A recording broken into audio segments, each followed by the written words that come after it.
السلام عليكم ورحمة الله وبركاته. كلنتي wanaagsan daawadayaal ku soo dhawaada barnaamijkeena qiimaha badnaa kaasoo aan kaga hadli jirnay taariikh nololeedka fanka Bollywoodka. Maantana diiradda waxaan ku saari doonaa fanaanada caanka ah ee dhawaan geeriyootay taasoo lagu magacaabo Lata Mangeshkar. Anagoo soo koobeyna taariikh nololeedkeeda qeybaha ugu muhiimsan. Lata Mangeshkar waxay dhalatay September 28 1929 waana fanaanad Indiyo idil ka dhaxayso. Magaca hooyadeeda aabaheed walbixin ama magaceeda rasmiga waxaa lagu magacaabaa Hema Mangeshkar. Laakiin markii dambe ku soo biirtay fanaanimada waxay la baxday Lata Mangeshkar waxay geeriyootay 6 Febraayo 2022 iyadoo 92 jir ah. Fanka Hindiina waxay ku jirtay in ka badan 73 sano. Waxa uu suura gashay 73 sano fanka ay ku jirtay inay haystay in ka badan 30,000 oo album ama 30,000 oo heesood ah. Waxa ayna ku haystay in ka badan 36 luuqadood oo gudaha India looga hadlo. Waxaan lagu naanaysaa Queen of Melody ama boqorada codka macaan. Lata Mangeshkarna ma ogtahay inay tahay tii ugu saameynta bandeed ee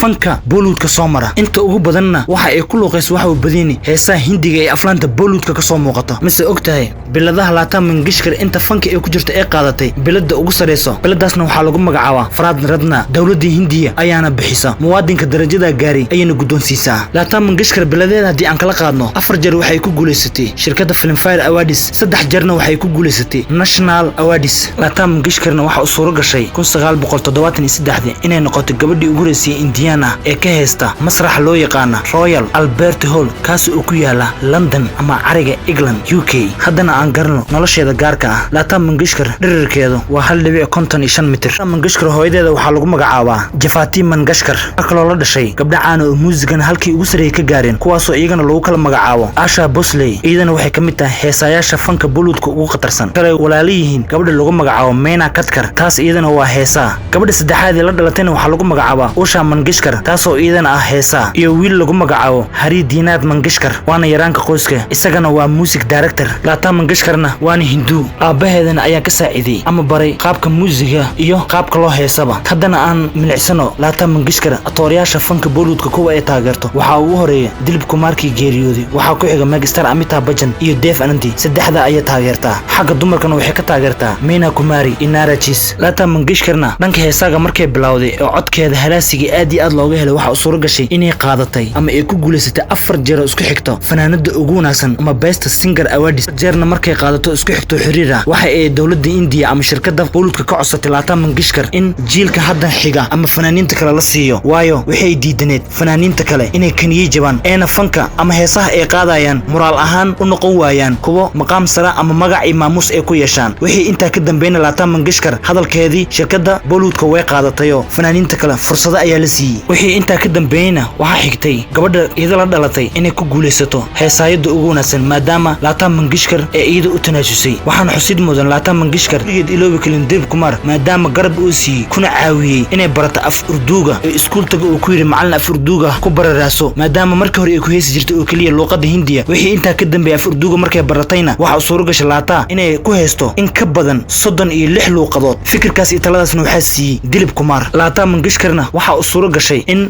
buuga rikoorada laga diiwaan geliyay ee lagu magacaabo Genius Record. Lata Mangeshkarna buugaasi taariikhda dadka caalamka dhacdooyinka rikoorada iskoorada u yaala looga diiwaan geliyo waxa lagu diiwaan geliyay inay noqotay fanaanadii ugu horeysay ee in ka badan 30,000 oo heesood qaada mana laga soo helay dunidan aan ku noolnahay fanaan heesaha inta la eg qaada. waxaan iskoorkaas u gaariyo u yaala Lata Mangeshkar. waxaana kale ku xiga oo kaalinta labaad galay Maxamed Rafi geeriyooday kaasoo isagana qaaday in ka badan 28,000 oo heesa. iskooradaasna waxa lagu qoraa oo kaliya World Genius Record. Lata Mangeshkarna weligeed maysa guursan waayo wax oolaada dunida ee kaga tagaysa ma jirto. waxaan xusid mudan Lata Mangeshkar 73 sano ee fanka Bollywoodka ee ka tirsan tahay ee 30,000 oo heeso ee ka badan ay qaaday inay la soo haystay fanaaniinta Hindiya kuwooda ugu caansan. waxaana kamid ahaa fanaaniintaas fanaanka ugu cod macaan shirkadda Bollywoodka Kumar Sanu, Udit Narayan, Sonu Nigam. kuwaas ayaana waqti dahabi la soo qaatay. waliba Kumar Sanu iyo Udit Narayan heeso badan ayaa la soo qaaday. jiilka hadda cusubna waxaa nasiib u yeeshay inuu fanaanada la heeso Sonu Nigam. Mangeshkarna dawladda India waxa ay sheegtay aas qaran in loo sameeyo maalina calanka hoos loo dhigi doono. Mangeshkarna geerideeda waxaa ka soo qayb galay atooriyaal dunida caanka ah haddii aan lahayd Megastar Shah Rukh Khan, Ranbir Kapoor, Aamir Khan, Janhvi Kapoor, Anil Kapoor iyo atooriyaal kale oo inta aan ku soo koobi karin ayaa ka qayb galay geerida ama aaska Lata Mangeshkar. waxaa xusid mudan 73 sano fanka Bollywoodka inay ka qayb ahayd. Salman Khan waxa uu yiri geerideeda isagoo bartiisa Twitterka ku soo qoray adiga hadii aad dhimatay oo aad naga tagtay laakiin anaga weli waxaan xasuusan doonaa oo aan iloowidin oo naga dhiman codkaagii macaana Lata Mangeshkarna heesaheeda waxaa kamid ahaa ay ku luuqan jirtay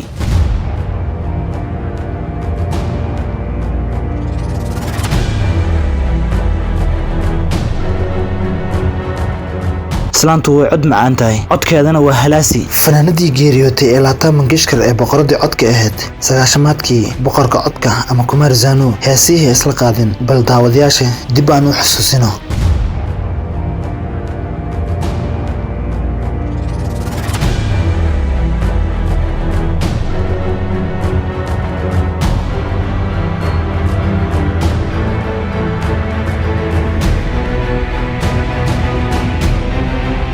Lata Mangeshkar haddii aan aragnay heesihii Kumar Sanu isla qaadan iyo sida talentiga isla wadaageen haddana balaan eegno heesihii iyagana aad u macaana ee isla qaadeen fanaanada Lata Mangeshkar fanaanka codka halaasiga leh ee u dudnaariyaan bal iyagana daawadayaasha aan dib u xasuusino heesahaadna waxaa kamid ahaa heestan daawasho wacan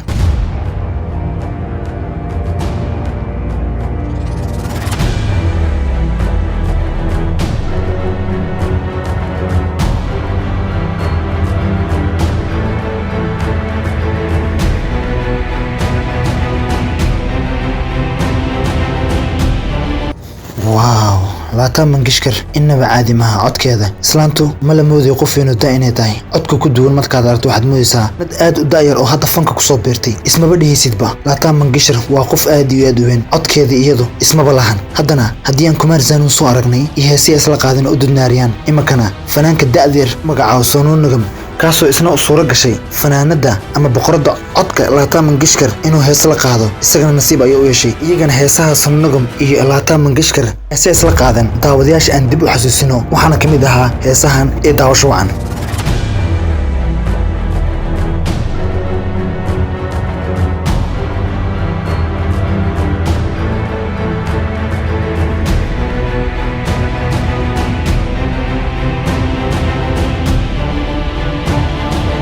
daawada haddii aad tahay markii kugu horeysay aad soo booqato YouTube channelkeena Dulucda Filimada subscribe inoo saar like iyo share-tana ha naga iloobin si saaxiibada kale oo u gaara barnaamijkeena waxaan idinkaga mahadcelinaynaa sida wanaagsan ee aad ula socotaan barnaamijyada aan idin soo gudbino mar walbana waxaan diyaar u nahay in aan idin soo gudbino codsigiina anagoo tixgelinayno daawadayaasha nagu xiran iyo qof walba atooraha oo taageero mahadsanidin daawadayaasheenna waxaan u sheegaynaa inaan soo kordhinay inay nagala socon karaan Facebooka TikToka Telegramka intaba waxaa ku qoran Dulucda Filimada ha mogaanin hana ka maqnaanin Dulucda Filimada taariikh nololeedka Lata Mangeshkar aan kaga hadlaynayna intaas ayaan ku soo gabagabeyn doonaa barnaamij lamada intaan ka kulmi doono waxaan idinkaga tagayaa assalaamu calaykum waraxmatullaahi wabarakaatuh